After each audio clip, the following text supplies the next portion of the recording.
Hello and welcome to the Story Behind the Stories, your weekly look at the pages of the Neepawa Banner Press. Thank you very much for taking a little bit of your time and spending it with us on NAC TV. I'm Eoin Devereux, news and sports reporter with the Banner Press, welcoming you to the show, and joined this week by Casper Wehrhahn, reporter with the Banner Press as well. Casper, good to have you in this week. Good to be here, and we've certainly been enjoying some oddly warm weather this week,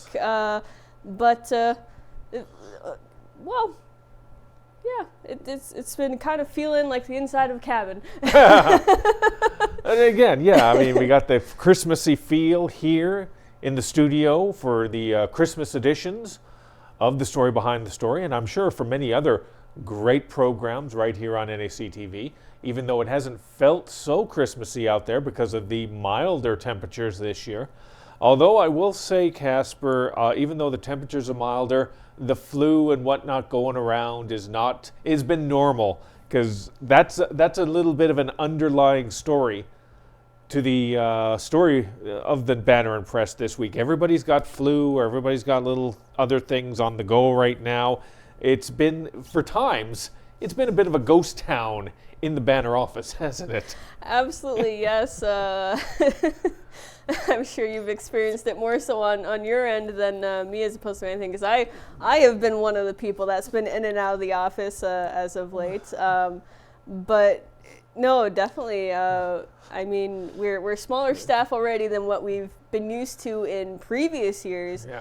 But now with just me and Eoin on the reporting team in the office here, it gets even more so when other people are out. We notice it just a little more. It makes things interesting. Again, everyone seems to have dealt with it. Ken Waddell is under the weather. Christine Waddell is dealing with some issues right now and is at home. Diane Warner, who does most of our advertising and our classifieds, was under the weather. Casper, as they said, was under the weather as well. God, maybe I'm the only one. Maybe I'm immortal. Perhaps that's it. What's your secret, Eoin? Share. Doing nothing fun. That's the secret. Going to work, going home, and eating. That's the perfect. Okay, maybe not perfect, but that's what I do. So, but fortunately, I did get a chance to go out to one or two things this week. And one of those, Casper and myself were both able to attend for a few minutes, was the holiday train, which made its pass through Neepawa this year. If you're familiar with the event and if you follow the Banner Press on a consistent basis over the years, you know that every other year the CP holiday train, although now they've had a corporate merger in 2023, so now I believe they're known as the CPKC, Canadian Pacific Kansas City. They're going to have to get used to that. But we're just going to call it the holiday train for now. It came rolling into Neepawa. It didn't come rolling in at the perfect time to get the full effect of this. For those of you that are unfamiliar, it is a railroad train. It passes through all of rural Manitoba into Saskatchewan and Alberta. There's a similar one that actually goes through the United States right now. I'd imagine it probably goes through Kansas City. That's probably one of the prerequisites for that merger. But it's a really great thing. I remember covering it back in 2017, and it was perfect. It was a Saturday that it came rolling in. It was just at dusk. It was just turning over. When they arrived, it was starting to get a little dark. And by the time they left, it was pitch black because it was winter. And that winter has a tendency to do that from time to time. And it was beautiful. It was amazing. We didn't get quite that look this year, but that still doesn't mean that it wasn't fun. I mean, Casper, you were out there as well, getting some shots on there. What were your takes on terms of how it played out this time around?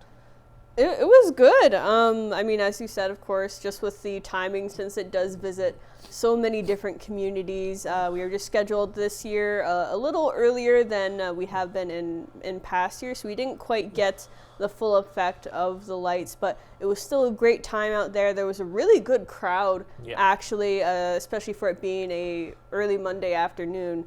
There was a lot of students that were able to come up there and enjoy it as well, which I think really helped feed into the energy of the band that was playing. And the music was just fantastic, I have to say. It was a great live performance by the band there. And well, if you need a little something extra to help keep you warm, even though it was really nice out, there was hot chocolate there too. So that was a really nice touch too. You know what was even better than that? The festivities, the entertainment that went along, is that it all helped towards a very good cause. And Casper, you've got that story that goes with the Holiday Train pictures, in which they were doing a little bit of good when they made their stop in the town, didn't they? Yes, absolutely. So this is something that happens every year with the visit. The goal of the train, really, aside from just spreading that cheer, is to help raise awareness for food insecurity needs and to help raise food and all that sort of stuff for local food banks. So in keeping with that, again, this year there was a donation to the Neepawa Community Ministry Center, or Salvation Army, from CPKC there. Just under $4,000, really. It was like $3,500 going towards them. But then, of course, there was the donations raised in food and some monetary funds as well from those in attendance. So that was a really nice boost to the center there, and they're going to make very good use of it, getting it to people who need it. Most definitely, and unfortunately, that's the reality of the situation in 2023, is that there are more people and there are more families that are in need of that type of support. So it's very important, if you have a little something to give, to be able to do so, to be able to give in that manner, whether it's non-perishable food items, whether it's financials in terms of those. And I've seen at several events, actually, just the Salvation Army bell, as we're all familiar with. For previous years, people out there ringing the bell, and they got the little golden little pot there, kettle, that or red, I think is what it is. But this year they've got the little tap as well. I was actually recently at the Neepawa Farmers home game, and I walked in, they had the whole thing set up there, and it's just convenient. You take your debit card and you tap, for $5 there. You don't even think about it. It's gone, it's there, and you're helping out a good cause. And it was great to see that there were so many people that were doing that on the Holiday Train. They were doing the tap. They still have the kettle there, because there was some people still do use physical money, believe it or not. It's an amazing thing. So it's great to see people taking the time and supporting it in that manner. If you want to learn a little bit more, there's so much more, Casper, covered in regard to this. You can find that story.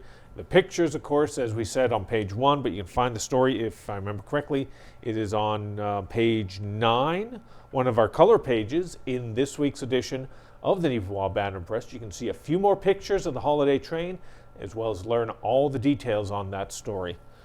Last week, there was so much festive events going on, not just here in Neepawa, but all around our readership area. And quite honestly, we couldn't get out to, any of them. Again, this show is about telling you about the things behind the scenes. I'll shoot from the hip for you on this one. Like I say, I'll never lie to you. I'll always tell you what you need to hear. Maybe not what you like to hear, but what you need to hear. And this is one of those ones. We were very much sick. A lot of people were under the weather. A lot of people had other things. I'm not going to go into details, other things on their minds, family things that needed to be looked after, other commitments that needed to be looked after. First and foremost, we love this job, don't get us wrong, but first and foremost, family is number one and always should be number one. So there were people that needed to take care of some family commitments, and there were some people that were under the weather, so we didn't have the bodies to get out there ourselves. That's the truth. I wasn't able to, previous years, been able to go out to the parades, or Casper or Kira Patterson when she was here, or Kate Jackman Atkinson when she was here, or Diane Martin. But again, circumstances beyond our control led to that. And I bring that up because we actually got a few phone calls from a few people that were saying, what the heck? Where's the coverage? Where's the pictures? Where's this? Where's that? And I will admit I got a little bent out of shape on that, just because, again, there were other things that were on the go. But again, I kept that for myself. Well, except in the office. I had a word or two in the office, as anyone who knows me knows. That Irishness starts to pop out every once in a while. But again, it's all fair. You expect something from us, and we don't come through on that. We're just as disappointed about it as you are, and that's why we are very appreciative this week. Some individuals, John Drinkwater, came through for us. Some other submitted pictures from not just Neepawa, but Minnedosa, Gladstone, Carberry. They all came through for us. And Casper, you were able to put together a tremendous little collage of all the holiday parades and whatnot. And we've got that on page 2 of this week's edition, don't we? We sure do, yeah. There was a nice collection there that we were able to get together with John's help and the other individuals who contributed to this. So we have a nice little montage here on page 2 that you want to pick up the paper to get a good look at of some of the different floats or characters that showed up in and around Neepawa and surrounding area for these parades. And I mean, hey, advantage of the oddly warm weather this time of year is it makes it easier to enjoy these events. So it seemed like the parades had a good turnout in the area, and it looks like everyone enjoyed it. So awesome to have those and have the pictures in the paper. You really do like to see that. And again, if you do have anything like that, don't hesitate. Send it our way. Obviously, at the end of the show, we'll share our phone number, and we will share our email where you can send those types of things. We do want to be this region's newspaper. But the reality of it is there's only so many hours in the day, and there's only so much energy in the tank, as it were, sometimes. So there are things we miss. We don't feel great about it, and we always appreciate when you help us out in those little moments where we're not able to get out to your event. So don't forget, always send it our way. We do appreciate it, and we do like to get it out to you as quickly as possible. A great example of that is part of our one of our contributors to the local journalism initiative based out of Carberry. Jolene, again, has sent in several items, one of which I thought was kind of interesting. The Carberry hosting of its Christmas tree lighting and the huge festivities that they put on around it. And I got to admit, I didn't know much about the little things they do around this. They had the Academy Colony Choir actually providing a great lyrical performance at the memory tree lighting.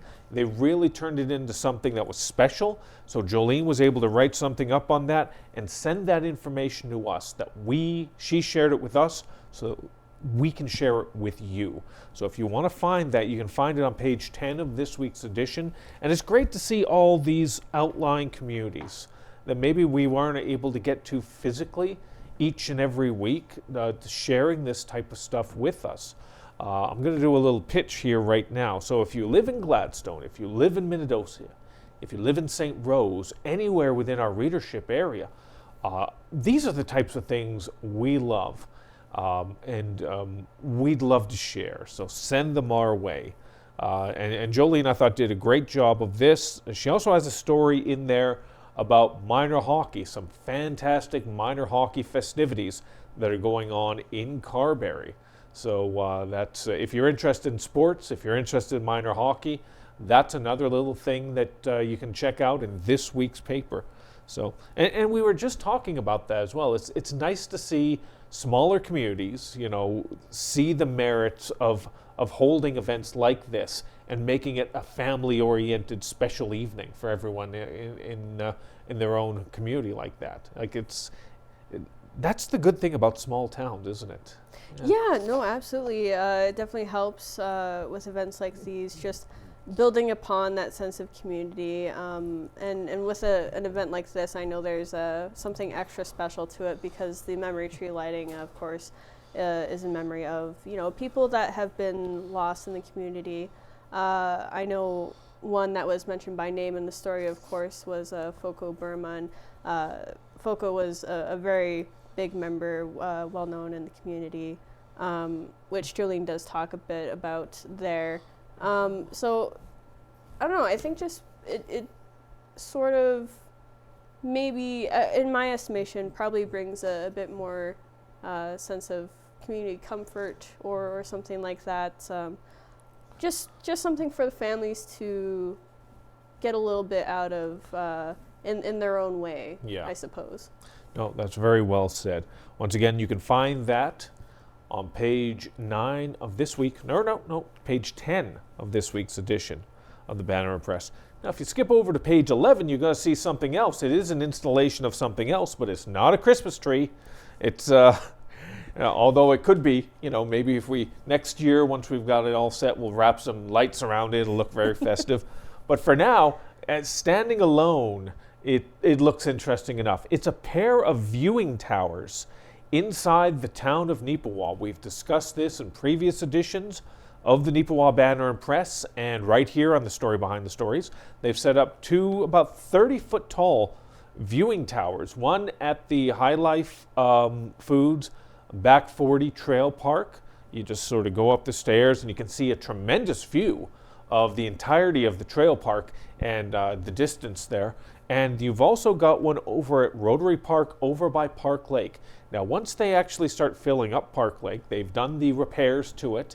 Those are in essence all completed right now. All they got to do is sort of put in the water right now. But once that's done, you could go down to the visiting towers, walk up and see a tremendous aerial view of all of Park Lake into Neepawa like that. So we learned this from the town of Neepawa, who put out some pictures on their social media showing some of the construction of these 2 towers and of the final finished products. And it does look impressive. I mean, I think it's going to be a great little addition to the town of Neepawa. And, it's these little things, I think, Casper, that sort of make communities just a little bit different and just a little bit special. Yeah, for sure. I mean, it certainly literally allows you to get a new perspective on the place that you live in, or if you're visiting the place that you're visiting. It's good to have these different little things to just give it a little bit more, I guess, uniqueness to the community, or a little bit more of an attraction to it. And that's certainly something that we've been seeing grow throughout the recent years, of course, with Neepawa Tourism doing different things, and the town itself doing different things as well. So I think this is a good addition to that. And I mean, hey, I'm sure the photographers all around the area are going to appreciate this installation as well. I know Jody Baker, of course, we've used her photography before, does wonderful work. I'm sure we'll see her up there in those towers too. Oh, right, most definitely. Now, that's not the only construction that's going on in Neepawa right now. If you've been driving about or even just walking about, you've probably seen some tremendous progress made on the new location for Harris Pharmacy, which is going to be built just right close to the Salvation Army thrift store. And most likely as well, if you've been close to the highway, you've seen the outer construction, some of the walls and whatnot, for the new Best Western Plus Hotel has been going up. So went and got a couple pictures of that. You can find it on page 19 of this week's newspaper, a couple of those pictures. And Casper, I got to say, I was surprised because it was in and around last week, maybe a day or so earlier than that, drove by the Harris Pharmacy one, and I saw that they had the base done. And they had one little sort of structure portion of it, skeletal portion of of it done. It was like, oh, okay, to make good progress. And then it seems like just like that, a day later, I drive by and they got all the walls up and they got the front facade up on there. It's like, oh my God, were they working at 3 a.m.? Where did this come from? Maybe. Oh my goodness. Yeah, once they got going there, it really did just shoot up and took, I'm sure, more than Eoin by surprise. But it's making great progress, both the new Harris Pharmacy building and the hotel as well. I'm really excited to see progressing along too.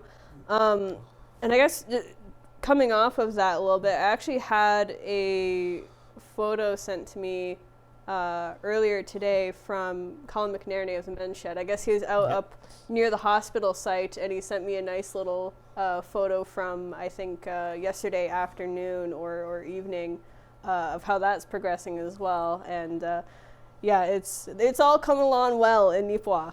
Well, again, and part of the reason I bring that up also is over the weekend I had my parents who retired from northern Manitoba down to Brandon in 2004, and they've lived in Brandon ever since. They decided to come in for a day and visit with me, make sure I'm staying out of trouble, and they just took them on a tour around the community, and they were just surprised. It's been a while since they've been in here, how much has changed. They saw the new apartment complex over on Main Street there, over on Mountain, just a little down the way. They saw the work that was happening at Harris Pharmacy. They went and drove by the hospital, as we've talked about, over by the hotel. All these little sort of projects on the go. The housing development on the CN property and how it's developed. And they were genuinely surprised at how quickly, it seems, the town of Neepawa is branching out and expanding itself. And again, you have to. When the population grows, as it has in a town like this, you've got to grow with it. So it's wonderful to see the infrastructure is getting in place and the housing and the amenities are in place. Again, drove by the new gym as well. I definitely went and showcased that to them. It's like, ooh, look at this. This is nice and shiny. You know, the weights are still heavy, don't worry. But they thought everything that this town is doing has just been tremendous. So you got a couple cheerleaders outside of this town now. So they're going to be talking up Neepawa to anyone and everyone that listens in Brandon, and maybe even one or two that don't. So I have to admit too, I think the size of Neepawa takes me by surprise, because I've always considered it, and it is, because it's very walkable compared to other communities that are larger than Neepawa, but it is actually a pretty big town. It's a pretty big community that we have going on here, and seeing the growth happening, it kind of clicks every now and then that, oh my God, it is actually a big community. Yep. So it still surprises me every now and then, but it's good to see this growth and progression happening here. There's so much on the go here. Let's shift over on same page 19, as these construction pictures. You're going to find a story I wrote up. I'm very pleased to be able to share this with you about Frozen Fire Studios. They are the production and musical recording studio just on the outskirts of Neepawa, just a little down the road there. And we've talked about them in the past, about how they've been up for several nominations in artistic endeavors for their music production and their musicians and their bands that are under their umbrella. But they've recently been singled out on a national level for some of their business endeavors that they're moving forward on. They have been nominated recently for the Canadian Choice Award for the 2024 Best Business Award. Now, this is a national award that talks and sort of celebrates mid to small size businesses throughout Canada that contribute something of value to their communities. So it's wonderful to see Frozen Fire getting this type of recognition. They've received it on the artistic end in the past, but again, you've got to realize, I mean, this is also a business. This is also something that needs to pay the bills. This is something that needs to create content and value. And it seems like the CCA has seen that and believes that they have created value.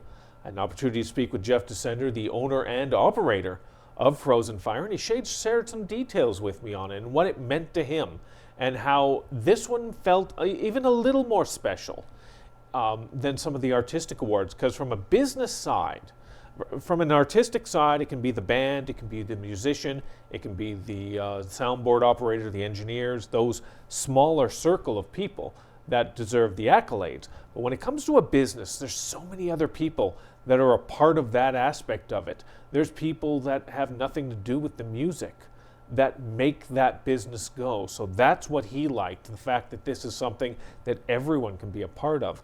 We very much hope to be able to share more of this in 2024 with you, and hopefully it'll include bringing home an award or two. So congratulations to Jeff and everyone involved with Frozen Fire in this acknowledgement. So only got a few minutes left. We'll go through a couple things for you real quick. We can't even go through everything that's in the paper. That's why you always got to pick up a physical copy of the Banner Press anywhere in Neepawa or surrounding areas.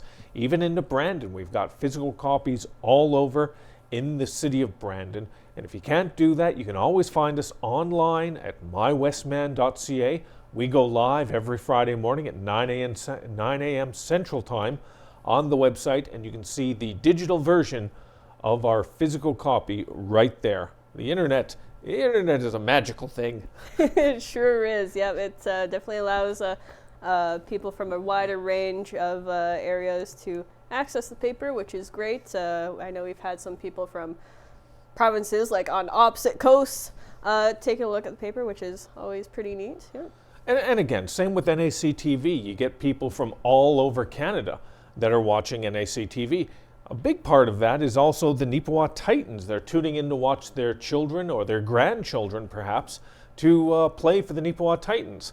We'll just finish off with an update on the hockey team and how they've been doing as of late. They have really picked things up recently. They've been able to win, I believe, about 6 of their last 8 games. They've jumped up in the standings. They are now in a playoff position.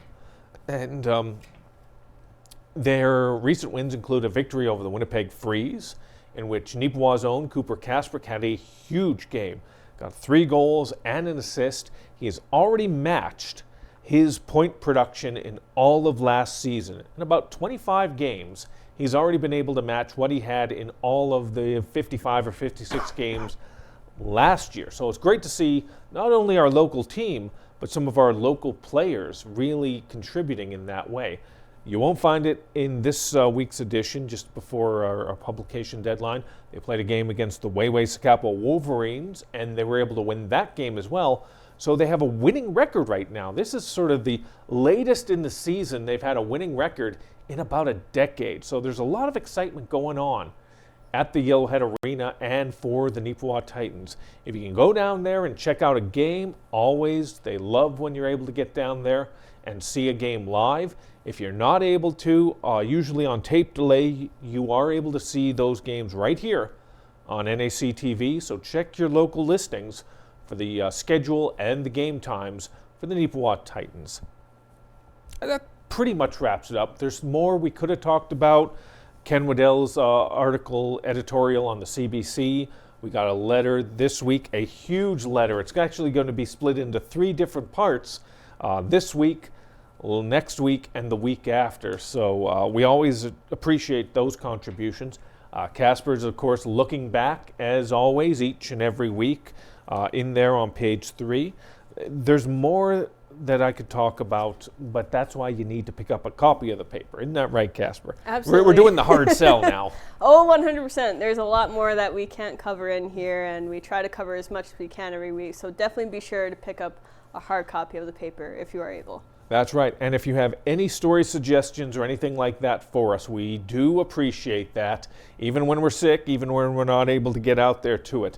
That's why you can give us a call at 476-3401. That's the number you can reach us at. You can also get us via email at news@neepawabanner.com. Always appreciate that. Any story ideas or suggestions, any pictures or anything like that, send it our way. We want to be able to share with you, our readership, those types of things.